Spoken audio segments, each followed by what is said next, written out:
What's going on, fish? Welcome back to your favorite koi pond, as always. And again, I am joined with my co-host, Kevin, and we are also back in the studio. So, welcome back, episode the True Pond 31 in the True Pond. Since we've taken a little hiatus, went on a few vacations. There's been actually quite a bit going on over the last month, literally. But we're back, and for the foreseeable future, we'll be back to our normal selves and normal schedule, and all is good, even though this week we did record on a different day. So if something happened on Tuesday or Wednesday, we won't know about it. We did this the Monday before this time, so it is what it is. We figured, of course, last week, if you watched, you saw that Colin and the guys continued on the Pond podcast and did a fantastic fantasy football mock draft. You know, the style was good. I liked it a lot. I think there's some things we could tweak for the next time we do that, because I'm sure it'll be, however it works out, it'll probably happen again. And I have a better idea of what we're going to do and how we're going to do it. But I thought it was a good idea. So thank you, Jason and Matt, for filling in. And I thought it was a great format and a great change-up. And it worked. Through the summertime here, as we're trying to keep things moving and going, we're also playing around with stuff and trying to find different ways to make it more interesting.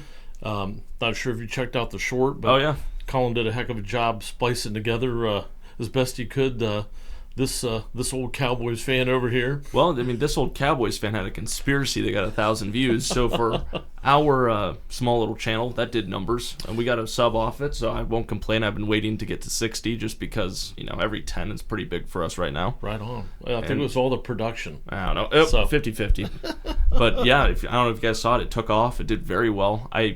I'm convinced I put it out at the worst time, so I'm gonna put it out on TikTok later today and see how that does through the week instead of over the weekend, because I think less people are on that stuff on the weekend probably. But gotcha. That's for my own sake. We'll be re-putting it out on a different platform here shortly.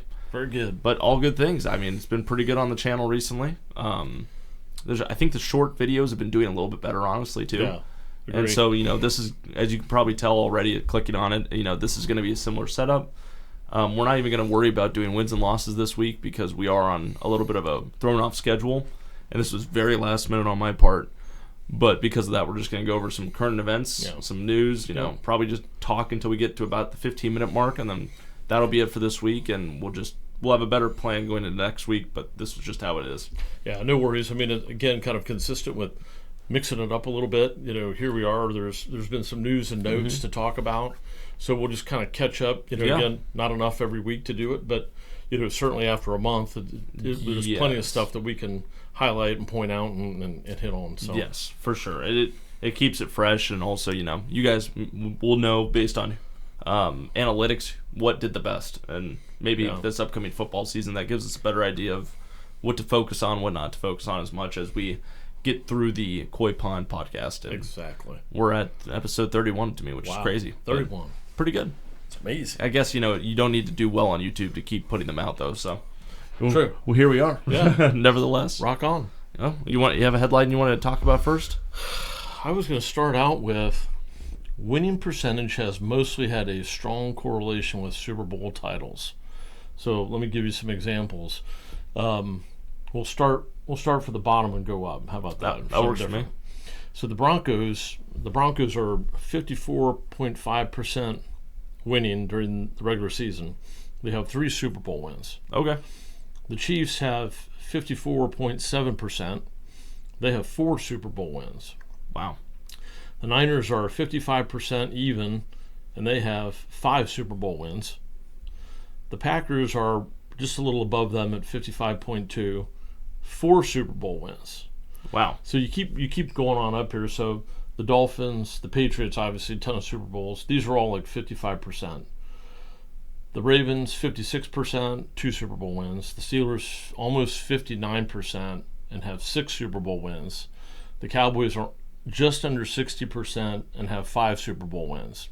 Dang. There's one team on this list that is in that percentage, 55.9, and they haven't won a Super Bowl. Oh, geez. I don't even know. Go ahead. It's the Vikings. So regular season warriors. Yeah, regular season warriors. So here's just something to kind of put with that. It kind of surprised me. So this is a chart showing NFL fan spending averages by team. Okay. This spend, and I mentioned this to you maybe a month ago, Mm-hmm. this is concessions, alcohol, and merchandise. Okay, so it's across the board at what you could buy at the game, basically. Across the board. And were those winning percentages over the last 2 seasons? I think it was over the lifetime of the franchise. Okay, thank you. Yeah, franchise. Just curious. But what's strange to me is, for as bad as the Vikings have been in that regard, Mm-hmm. they're the absolute lowest in terms of the fan spending for alcohol, merchandise, and stuff like that. $175.81. I think that's an annual number per fan. Okay. That they're going to spend on those 3 things. Yeah. Huh. So I was trying to think about does that make sense? And we know that the Vikings are the first stadium going to all meatless. Yeah, it's burgers, all vegan stuff, all vegan cheeses and everything. That's how I understood it, unless it was some other way. But that's insanity. So if they spend the least, why are they going to? More than likely, they're going to make everything the most expensive. Maybe so. Or at least, if you did the ratios, it would be way more expensive than it would be if it was $1 hot dog or $7. But the top 7 teams are the Rams, the Bears, the Cardinals, the Chiefs, the Buccaneers, the Cowboys, and the Chargers. Wow. Those are the top teams. So big markets. And I don't know if that correlates with the Vikings having not won Super Bowls, so people don't buy the merchandise. I don't know. I mean, would a lot of that fund go into what they can spend on the team in any way? You know what I mean? It shouldn't. Yeah. Hidden money figures that they can pay coaches or something that might not be in the salary cap. Well, to your point, that's a good one actually, because it would. I mean, coaches aren't. I mean, if the team's making money, they can spend all the money they want if they have it. Yeah. So clearly, the Vikings don't have it. Maybe that's why some of these coaching hires have been new guys. Given the new head coach for the Vikings done really well recently. Pretty good, yeah. But historically, if that's I guess we don't know if that is over the lifetime or not. That might have just been the last X amount of seasons. Could have been, but regardless, but it could correlate to your point right there. They haven't won Super Bowls because they don't spend through the roof. Yeah, and even before the cap. They didn't. Right, so. And even then, I think they paid off that stadium the fastest out of anybody with a new recent stadium. They really? Yeah, it was something like, I think they were taxing the fuck out of the people in Minneapolis, but it was something like that because it was already paid off and they didn't expect it to be paid off for another few years, I think, at least. I just thought that was really interesting, though. Kind of a strange... Maybe they're allocating money in the wrong spots to have a successful NFL team, but a successful business. Yeah. It sounds like makes me think of when you play Madden football, right? Yeah. And you can actually pick the prices for the concession stands and stuff. Yes. And I'm like, somewhere in here is something's not right. Someone's for them, more worried about the business side of things than they are about maybe the NFL success or the success of the team. Yeah. So which is crazy. That is a bizarre correlation. Yeah. Especially with that high of a winning percentage. Yeah. Because Kirk Cousins was only there for 5-ish years. Yeah. Maybe. And then was Brett Favre before that? Yeah. And I mean, when you go back, they had Randy Moss for a long time. Yeah. That's some really talented players there. Just and never got over the hump. But I mean, that's very interesting. That's horrifying. Yeah. If I'm a Vikings fan. But at the same time, you know what? That's just how it is. That's how it is. That's hilarious. I'll pass back over to you I guess I'll volley it next. Take a turn. Yeah. Tomlin got extended through the 2027 season. Yep. You have to assume, that's a great move for the Steelers. I didn't see any of the prices. I don't think it really matters necessarily because it's a head coach. Yeah. But I wonder how many Steelers fans are mad versus how many Steelers fans are happy about this. Because, since Big Ben's retired, and even then towards the end of that legacy, there hasn't been much else to be happy about other than they've just done good enough. Right. Honestly. And I'm not saying Tomlin's a bad coach. Yeah. He's damn good, the records show what the records show. But staying in that direction for 3 more years, I wonder where that 3 more years comes from. Why is it not 2 more years? Yep. Just Justin Fields on the team for 3 more years, and that's where the thought is. It's like, this is your guy you got, and if this fails, you're both gone. Which that makes sense. Yeah, it does. But I haven't done enough research yet to know. No, I might guess that, somebody like him, he's had enough success. You're going to give him a fair shot. Right. To prove you can still do it. For sure. You're not going to put him on the shortest leash. You're not going to do the 1 year. 2 years is, still on the short side. That feels like you might be short. You know what I mean? You're doing him a little dirty on that one. But I think you're right. I mean, it takes a year to get a quarterback in there and kind of get everything working together with the offensive coordinator. Right. 2 years, you should start to see improvement, and then by year 3, You either got it or you don't. and if it's not working then, they'll probably move on from him. Yeah. But I personally, looking out from the outside in at that, I think, like we've said about Tomlin repeatedly, I mean, the guy does a hell of a job. He's a damn good coach. And he's done it without a lot of great talent recently. And I guess also, last year all the Steelers fans blamed, oh my God, what was that guy's offensive coach? Oh, name? yeah. The guy canned. Yeah, whoever Yeah. the offensive coordinator was last year, Steelers fans jumped down the throat of because of how unsuccessful they were. Yeah. And, now I have to assume it's like, okay, Tomlin's here 3 more years. We better see some fucking glory days coming up. Yeah. Or else, that's going to be a problem. Because between TJ Watt's injuries on that team alone, Yeah. off the field related problems, and now Kenny Pickett not panning out. Yeah. Because is he already gone or is he benched? He's gone. That's what I thought. Yeah, So he's not even on the completely gone. team anymore, right? No. Which that was what, 2 years? Yeah. That's Pretty quick. insane. Pretty quick. For a young quarterback, but it is what it is. It's not like I know anything more than they do, but if you're looking in, it's like at this point the only last common factor between it is Mike Tomlin. Mm-hmm. So I could definitely understand both sides of he's been there for so long, he's been so good. It's also like the last 5 years have not been those years, Right. So Recently, Uncle Craig was sending me a text the other day saying apparently Micah Parsons said the only place he would play, oh boy, besides Dallas, if they can't get a contract done, is with Mike Tomlin. oh Jesus, So that's pretty interesting. that's so horrifying. There's a player that Yep, thinks highly of him as well. So, definitely a player's coach. yeah, So very interesting. yeah, good stuff. I'll throw it back over to you. So rest in peace, Larry Allen. Oh yeah, So one of the Cowboys' most dominating offensive linemen of all time, died at, I think, in his 40s. yeah, he was young. And Emmitt Smith, Troy Aikman, Yep. all these guys. I mean, this guy was a cornerstone of the 90s Super Bowls, of at least one of them. But there was a play, just to kind of highlight it. I mean, first of all, he's a Pro Football Hall of Famer. He's an 11-time Pro Bowler. It's insane. 7-time first-team All-Pro from 95 to 2001. Good God. The guy one time, and I don't know where this ranked in other people bench pressing weight, but he bench pressed like 700 pounds like 12 times or something like my that. God. So the guy's just a beast.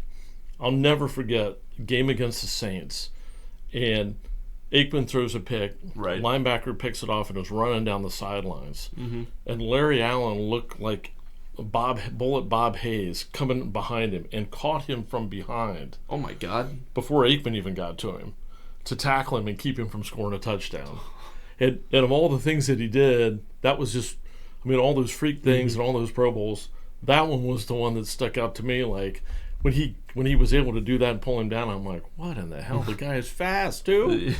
Strong, big, and fast. Pair of wheels on him. Yeah. That's not bad, hilarious, though. Not bad for an offensive lineman. No, not at all. So, And there was, I think, several people that came out and said, he'll go down as of right now, like the best offensive lineman potentially. He's in the conversation for one of the best offensive linemen ever. yeah, he's Like just a freak of nature. just a mauler, and one thing I will add, and Colin was there, we went to Disney World way back when Colin was, I don't know, a wee lad, and we were sitting at the Tarzan experience, Oh, yeah. and in came Larry Allen with his family right before the show started, right to the front row, and of course I recognized him right away. If you know, you know.